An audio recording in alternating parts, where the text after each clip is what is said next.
রান্নার ফিউশন চ্যানেলে সবাইকে স্বাগত। চলো আজ বানাই তেল ছাড়া দই বড়া।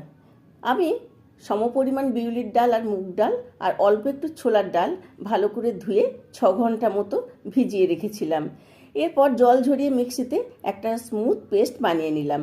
1 প্যাকেট ইনো আর পরিমাণ মতো নুন মিশিয়ে ভালো করে ফেটিয়ে নিলাম। এরপর ইডলি স্ট্যান্ডে অয়েল ব্রাশ করে কিছুটা করে ডালের পেস্ট দিয়ে আমি প্রেসার কুকারে স্টিমে 10 মিনিট আর মাইক্রো ওভেনে 4 মিনিট স্টিমে রেখে বের করে নিলাম। ঠান্ডা করে ডিমোল্ড করে নিলাম।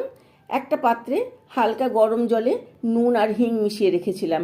তাতে বড়াগুলো দিয়ে 2-3 মিনিট রেখে 2 হাত দিয়ে আলতো চাপ দিয়ে জলটা বের করে নিলাম। দইয়ের মধ্যে দিয়ে দিলাম। সার্ভ করার সময় উপর থেকে ভাজা মশলা, সেও ভাজা আর তেঁতুলের চাটনি দিয়ে সার্ভ করলাম সুস্বাদু দই বড়া।